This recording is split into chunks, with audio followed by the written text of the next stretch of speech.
I want you to do something for me right now. I want you to mentally walk into your garage. Okay. Or maybe it's your basement or that weird crawl space under the stairs where you just shove things you don't know what to do with. I have one of those.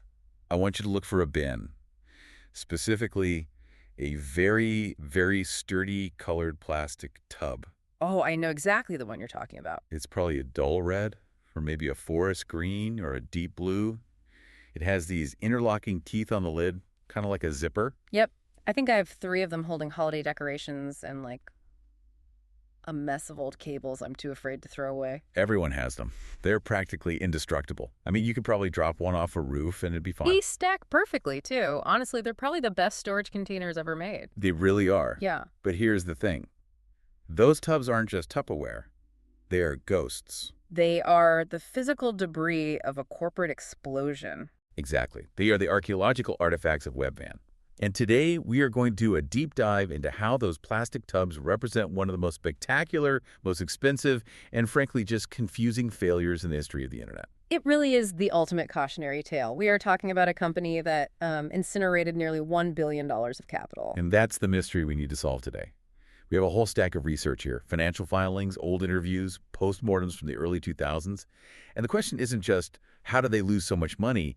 It's, how did a company backed by the absolute smartest venture capitalists in the world, I mean, the royalty of Silicon Valley, how did they go from a valuation of over $4.8 billion to absolute zero in roughly 24 months? It's a story about hubris, absolutely, but it's also a story about physics. You know, the physics of moving atoms versus moving bits and why really smart people so often confuse the two. So let's set the scene. We need to go back in time. It's 1996. The Macarena is on the radio. Independence Day is blowing up the White House and theaters. And in Silicon Valley, people are just losing their minds. You have to understand the atmosphere of the late 90s. This was the era of irrational exuberance. That was the phrase Alan Greenspan used. And it was absolutely perfect. Netscape had gone public just a year earlier. The internet felt like this wide open frontier. And there was this pervasive, almost religious belief that the old rules of business, you know, profit, margins, physical assets, that they were all dead. Right. Brick and mortar was basically a slur back then. Right. If you owned a building, you were a dinosaur. If you owned a domain name, you were the future. Precisely. The feeling was that the internet would frictionlessly connect buyer and seller, eliminating the middleman and just, poof, creating infinite value. And into this fever dream steps a man named Louis Borders. Now, that name, Borders, as in the bookstore. The very same. Yeah. Louis Borders was a legitimate retail titan. He co-founded Borders Books back in 1971. And this is really important. He wasn't just some book guy who liked literature. He was a systems genius. Okay, so he's not just some kid in a garage hacking code together. This is a guy who built a physical empire. He was a math guy, a huge math guy. At Borders Books, he developed something called the Borders Expert System, or BES. It was this incredibly sophisticated piece of software that could track inventory turnover at a really granular level. What do you mean by granular? I mean, it could predict which specific spy novel would sell better in Ann Arbor versus, say, Austin. It gave them this massive advantage over all the independent bookstores because they always had the right stock at the right time. So he builds this empire on code, on data. He sells his stake in Borders, makes a fortune. He's sitting pretty. Why on earth does he then look at the grocery industry, which is notoriously miserable, low margin, and just messy, and say, you know what, I can fix that? That is the billion-dollar question, isn't it? I think he fell into a classic trap that we see with highly intelligent engineers. He thought that because he had solved the logistics of books, which are dry, they're square, non-perishable, shelf-stable. Right, easy. He thought he could just copy-paste that same logic onto groceries. But a book doesn't bruise. A book doesn't melt if you leave it in the van too long. And a book definitely doesn't smell like fish if it sits there for 2 days. Precisely. But Borders looked at the grocery supply chain, and all he saw was inefficiency. He saw middlemen, he saw wasted shelf space, he saw customers wandering up and down aisles pushing carts. Right. To an engineer's mind, a supermarket is just a disaster of inefficiency. He thought, I can centralize this whole thing. I can build the giant automated warehouse, use my software to manage the flow, and deliver directly to the consumer. It sounds so logical on paper. It's the classic disintermediation play. Cut out the store, keep the margin. And that was the entire pitch. In 1996, he founds Webvan in Foster City, California. And the promise wasn't just, we deliver food. It was about precision. You'd log on via dial-up. Remember, you'd pick your cereal, your milk, your eggs, and then you'd select a 30-minute delivery window. Wait, hold on. A 30-minute window. In 1999, I ordered from Amazon today, and I'm lucky if they hit a 4-hour window. A 30-minute window is insane. That's how ambitious this was. They weren't just trying to catch up to the current standard, they were trying to leapfrog it by 20 years. And to do that, they needed money. A staggering, staggering amount of money. This is where the story gets really wild for me. Because usually when you start a business, you test it out, right? You open a lemonade stand. If people buy the lemonade, maybe you buy a second pitcher. You prove the model. Yes.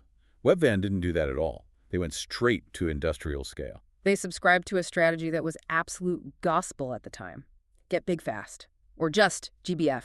Get big fast. It sounds like a bad bodybuilding supplement or something. But this was a serious economic theory.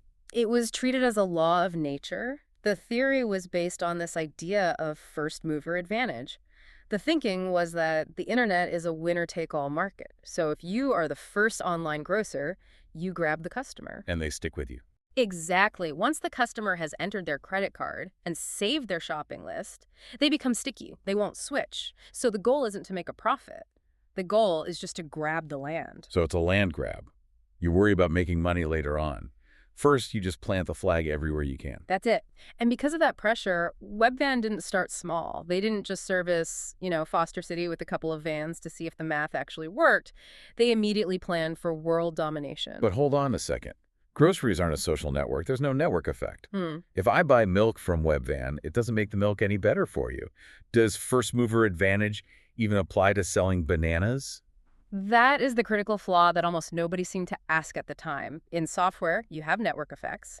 In groceries, you just have a truck stuck in traffic. But the investors, they didn't care. They were just terrified of missing out. So who's feeding this beast? Because Louis Orders had money, but he didn't have this kind of money. He brought in the absolute heavy hitters. We're talking Benchmark Capital, Sequoia Capital. And for anyone listening who doesn't track VC inside baseball, Sequoia is the gold standard, right? They're the biggest name there is. Sequoia is Mount Olympus in Silicon Valley. They backed Apple, Google, Oracle. If Sequoia writes you a check, it's not just money. It's an anointing. It tells the rest of the market, this is the one, this is the winner. Okay, so Sequoia's in, Benchmark is in. SoftBank, who is famous for just backing up a dump truck full of money to anyone with a big idea, is in. How much cash are we talking about here? In the private round, so before they even went public, they raised nearly $400 million. $400 million. SoftBank alone put in over $160 million of that. What's that in today's money? Close to $1 billion. Something like that, yeah. Just in private cash. And they hadn't really sold any groceries yet. They had sold some. They started their operations in the Bay Area in June of 1999. But the revenue it was a rounding error compared to the investment. But it didn't matter. The hype train had left the station. They went public, the IPO, in November 1999. I looked up the numbers for the IPO, and I actually thought it was a typo in the source material. I had to double check. It's breathtaking, isn't it? They went public, and the market valued the company at $4.8 billion. Billion dollars with a B. $4.8 billion. Okay, I need you to anchor us in reality here. At the exact moment, they were worth $4.8 billion on paper. How much money had they actually collected from customers? What was their cumulative all-time revenue? $395,000. Wait, say that again? $395,000. That's the revenue of a decent neighborhood deli, or like a busy Starbucks for a few months. Successful deli, yes. And against that $395,000 in revenue, they'd already lost over $50 million. So for every single dollar they brought in, they were burning. What's the math on that? Something like $125? Roughly, yes. And the market looked at that and said, this is fine. This is the future. It really just highlights how completely disconnected the dot-com bubble was from fundamental economics. Right. Investors weren't buying the business as it existed. They were buying the story of what it could become if it took over the entire U.S. grocery market. They were betting on that get big fast dream. Okay, so they have the cash. They have the valuation. They have the mandate to expand at all costs. Now they have to actually build the thing. Yeah. And this is where that Borders philosophy kicks in again. They didn't just want to rent a warehouse and put up some shelves, did they? No. Oh, no. And this is where we have to talk about the infrastructure. Because this is where the money really, really vanished. Borders believed that the only way to make the margins work was through extreme automation. He didn't want humans walking around picking cans of soup. He wanted robots. So he hires Bechtel. Yes, Bechtel, Yeah. the massive global engineering firm. These are the people who build nuclear power plants, airports, the Hoover Dam. Webvan hired them to build their distribution centers. And when you say distribution center, I'm picturing a warehouse, a big shed with some forklifts driving around. You need to erase that image completely. These were not warehouses, they were food factories. There were 330,000 square feet. That's about 8 football fields under one roof. And inside, they were an absolute marvel of engineering. Walk us through it. What was inside one of these places? Okay, so you'd have miles of conveyor belts, massive rotating carousels. They looked like giant dry cleaning racks that would bring the product to the picker so the human didn't have to walk. Wow. They had complex server farms just to manage all the different temperature zones. Yeah. They had specific climate-controlled rooms just for bananas, different rooms for chocolate, different rooms for frozen goods. It was unbelievably complex. It sounds amazing, honestly. It sounds a lot like an Amazon fulfillment center looks today. It does. That's the great irony. The technology itself was actually brilliant. The problem was the cost.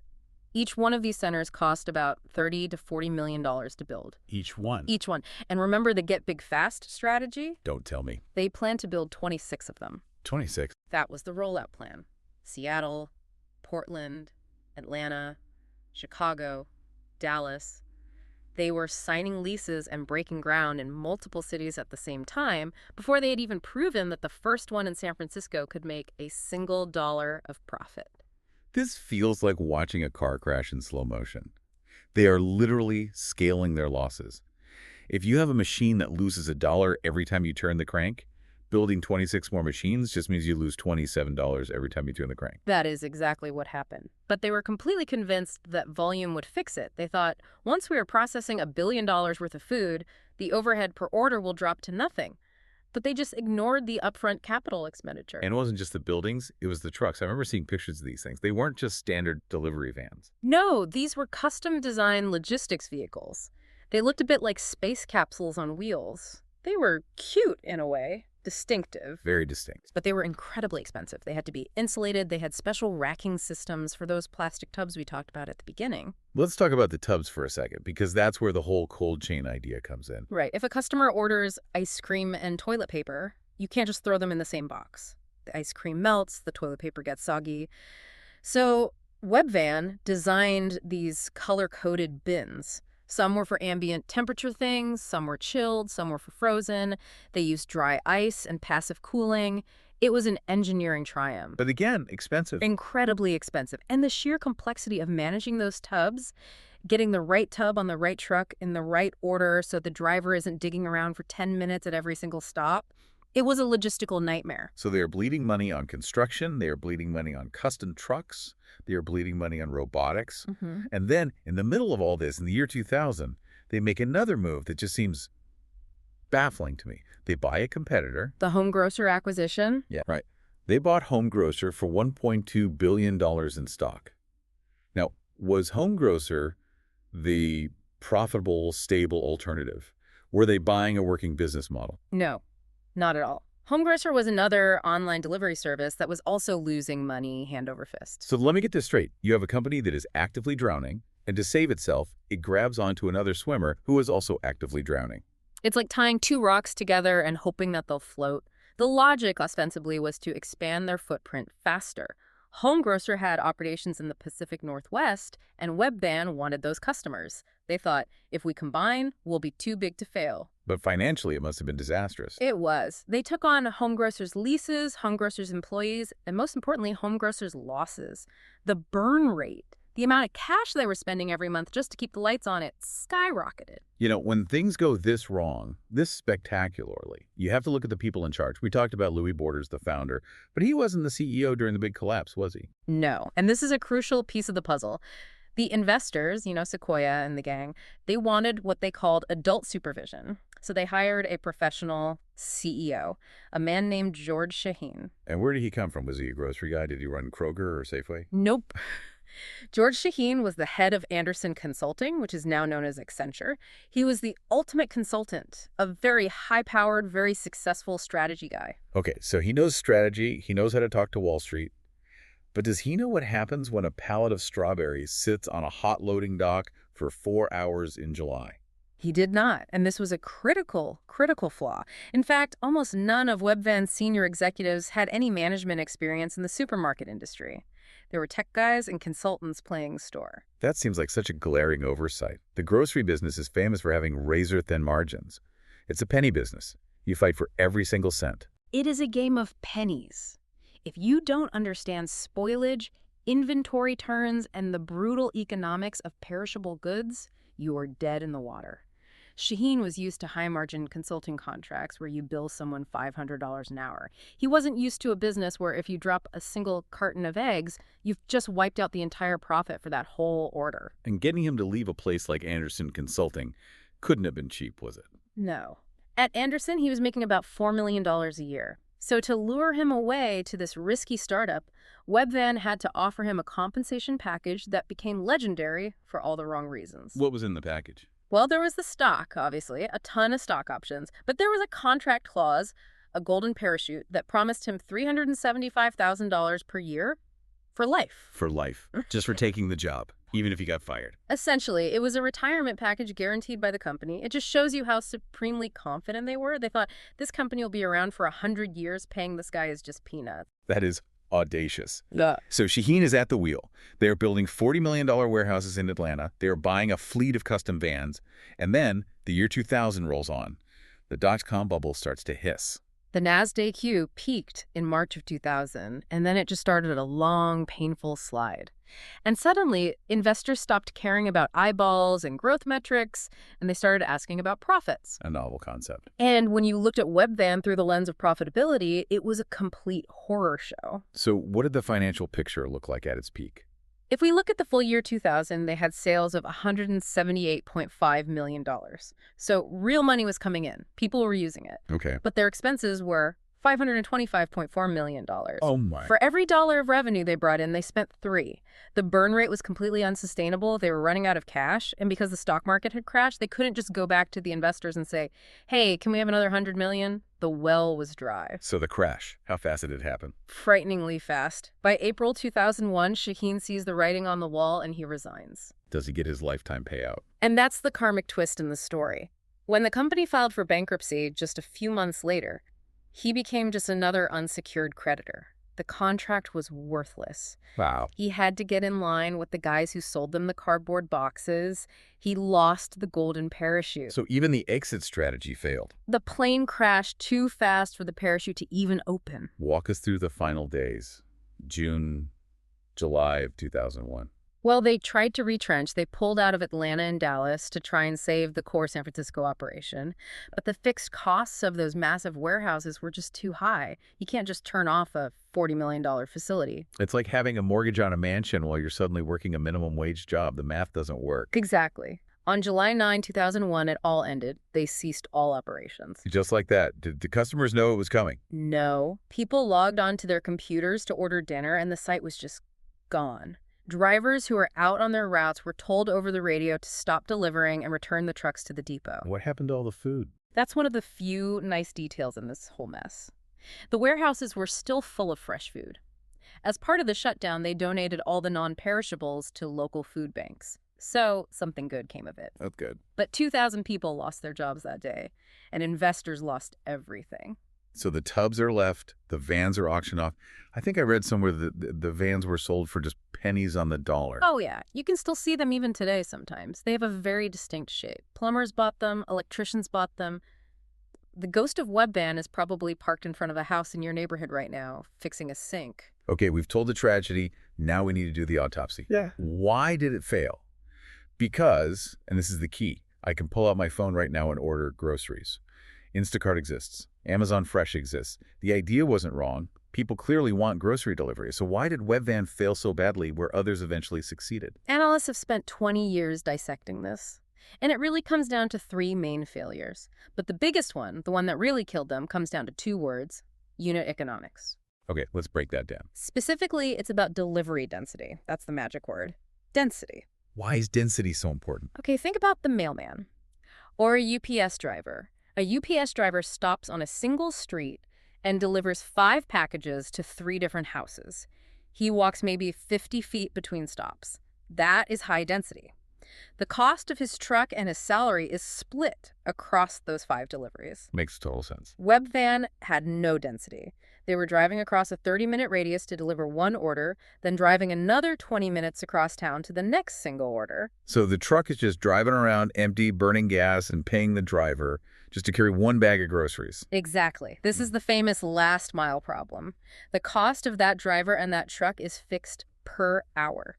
If you can't spread it over multiple orders in that hour, the math never, ever works. Webvan's model required a density of customers that simply didn't exist yet. They were trying to service an entire metro area with a scattershot approach. And this connects to the second big failure, right? The target demographic. Who are they trying to sell to? They wanted to be the everyman supermarket. They wanted to replace Safeway or Kroger. They targeted price-sensitive, mass-market consumers. And why is that a mistake? Everyone eats. It's a huge market. Because the everyman cares about price. If a gallon of milk is $3 at the store, they won't pay $4.50 on Webvan. So Webvan couldn't charge a high delivery fee, and they couldn't mark up the prices of the food itself. They squeezed their own margins to death. So who should they have targeted instead? They should have targeted the time-poor, cash-rich demographic, lawyers, doctors, tech executives, people who would have happily paid a $20 delivery fee to avoid going to the store on a Tuesday night.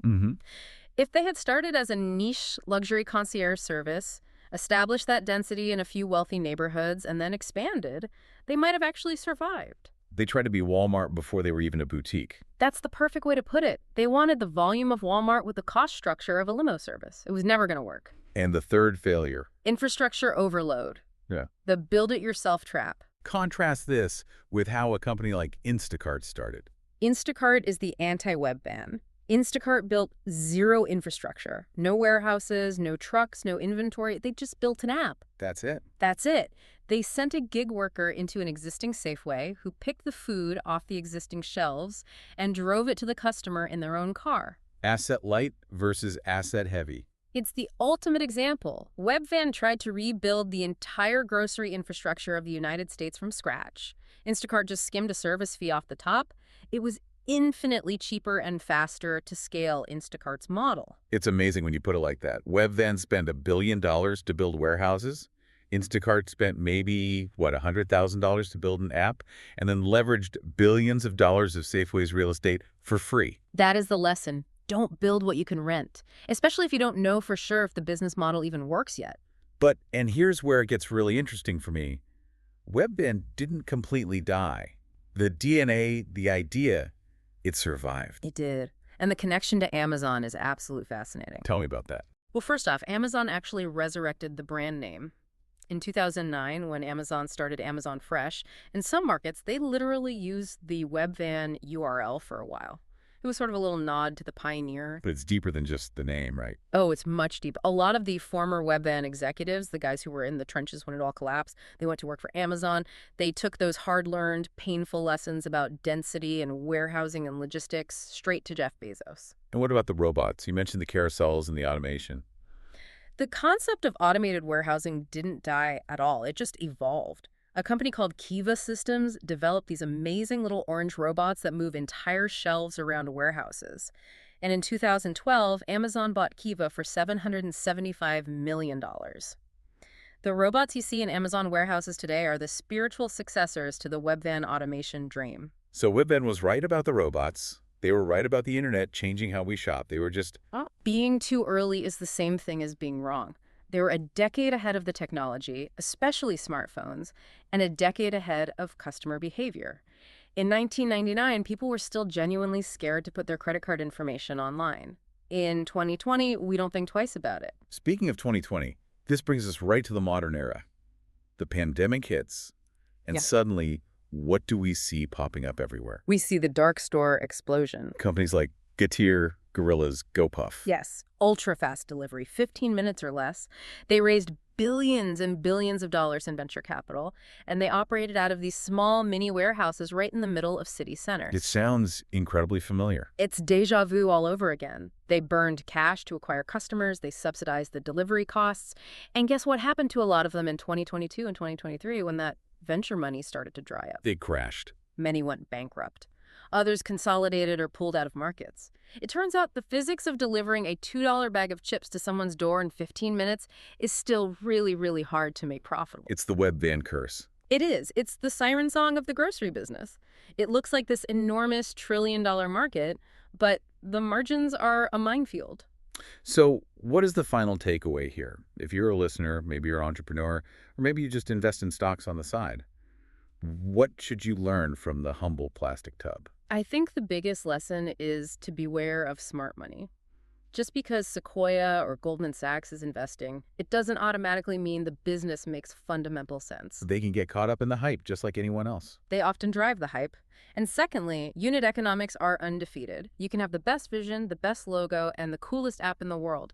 But if you lose money on every single order, you cannot make it up in volume. Gravity always, always wins eventually. I think that's the perfect place to leave it. Next time you go into your garage and you see that sturdy green or red plastic bin, give it a little salute. It cost $1 billion to make. An expensive souvenir from the dot-com era. Thanks for listening to this deep dive into Webvan.